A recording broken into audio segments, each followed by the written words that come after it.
welcome to Beautiful People. I think it's fitting that in the week that the ICC Cricket World Cup ends, our guest is one of the most iconic cricketers in the world. For several decades now, his incredible sporting prowess and the life he has led has inspired in us admiration, interest, curiosity, some would say lust even. Please welcome the legendary and the inimitable Imran Khan.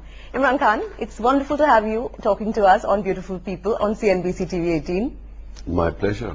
And with the kind of talking that you've been doing in the past 1 month or over a month now on cricket, are you all talked out? Well, I could still have talked had Pakistan performed up to their potential. I mean, you know, I'm a sportsman. I don't mind you lose when you give your best, you fight till the last ball. But I hate it when you lose timidly as we did. So no cornered tigers on display this time around? There were pussycats instead of being tigerish. Unfortunately, India actually, I thought, played really badly. Yeah. On the day of the India-Pakistan semi-final, we saw huge amounts of atavistic, primitive, negative, jingoistic, use whatever words you want to describe that collective feeling in both the countries. In that situation, I thought both the teams displayed tremendous amount of grace and dignity. How difficult is it to do that, if you agree with me, when you're in the middle of that pressure cooker, where around you more than 1 billion people are really negative? Because this victory is not about celebrating a victory. It's as much about celebrating another country's loss, isn't it? When there's an Indo-Pakistan match, and I always sense that, it ceases to be cricket. It goes beyond cricket in the sense that it evokes what I call negative nationalism. Yeah, absolutely. There's positive nationalism where you have pride in your country, which is very positive, self-esteem, which is what propels a country high. But negative nationalism is derived out of hatred. And I think anything which breeds hatred amongst human beings is a negative thing. But I blame not the cricket fans, I don't blame the cricketers, I blame the political leadership.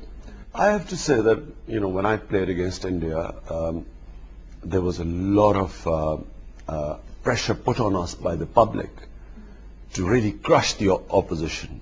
And if you did not do well against India, you got a lot of flack from the public.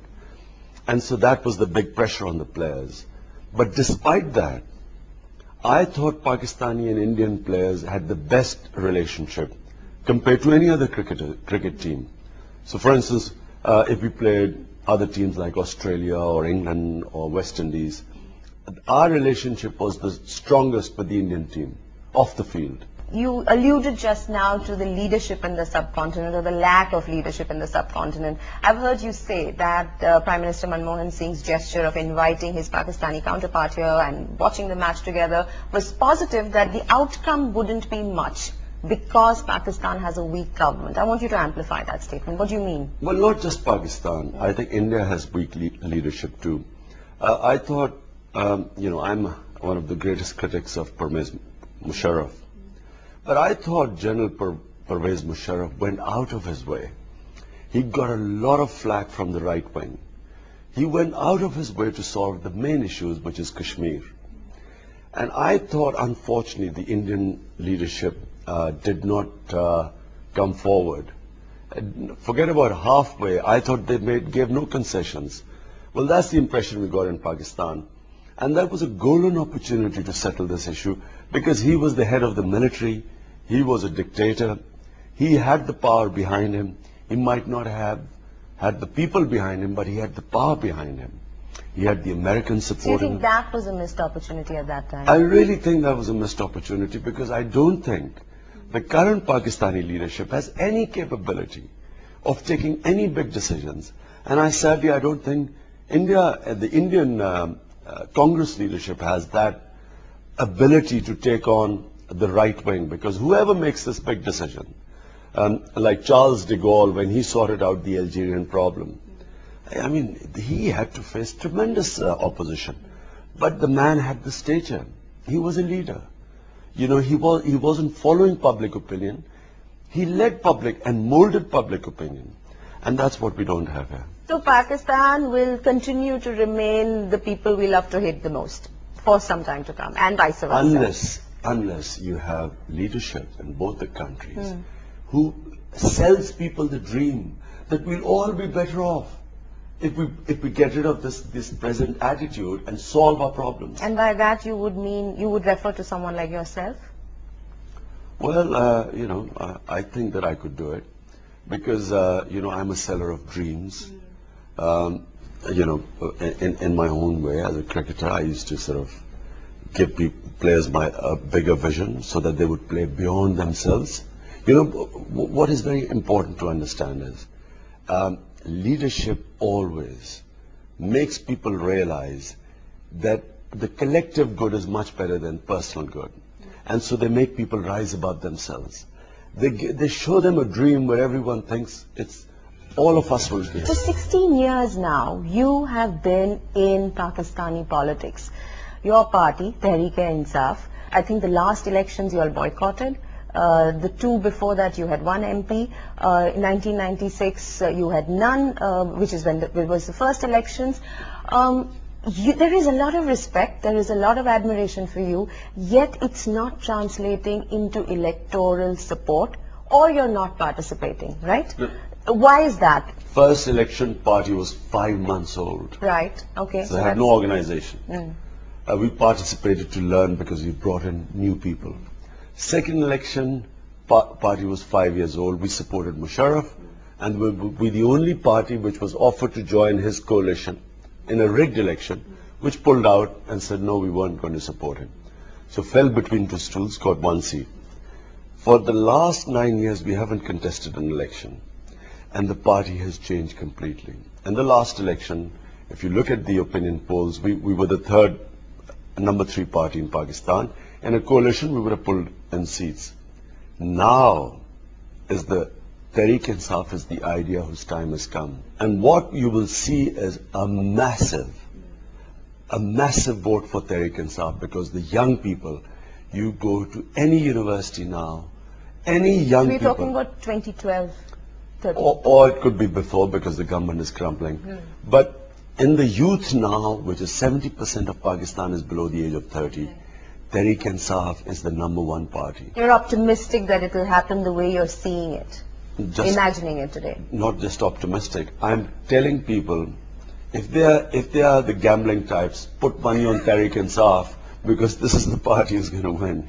Okay, so the World Cup is over. We can try here. No, but most in the last World Cup I played, I never told anyone to vote to put money on Tehreek-e-Insaf. I mean my Pakistan team. But the last World Cup which I went to play, I told everyone to put money on us, and at one point we were 50-1 to win the World Cup. And I kept telling people that you'll make a lot of money, put money on us. They still regret not putting money on us. I was reading this because that someone in Pakistan has written, the middle class suffers from a strange twisted envy of the West, where it follows Western fashions and prefers their luxury goods and lifestyles, while being ferociously defensive about its own identity, defined in terms of religion and Pakistani nationalism.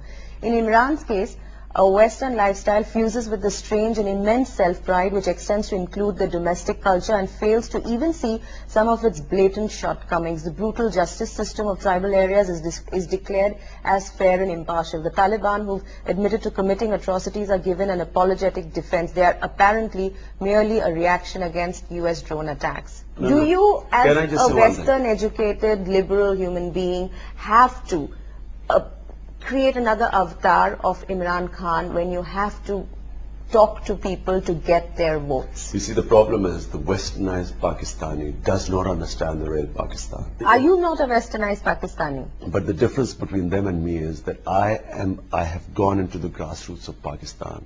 I've set up a political party. I have been to every corner, every village of Pakistan. I know Pakistanis.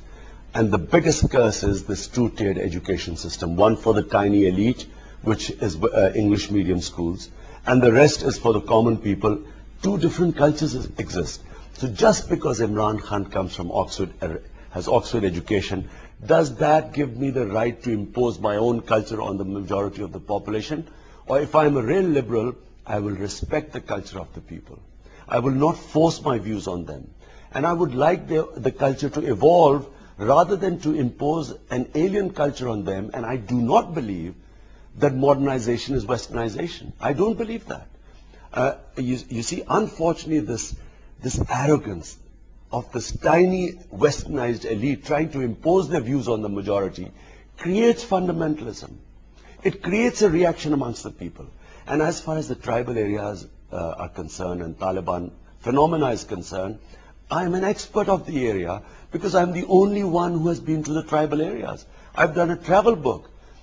There's hardly any Pakistani from the cities who's ever been to the tribal areas. I know their culture, I know their history, which is why I predicted everything what I predicted has happened.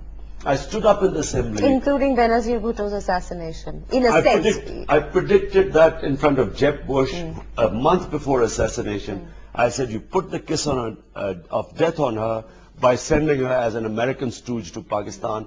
So now, when she'll be bumped off, Al-Qaeda or Taliban will be blamed, which is what happened.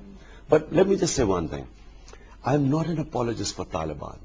And people don't even understand that this is not some sort of an ideological movement, some Taliban wanting to impose the Islam.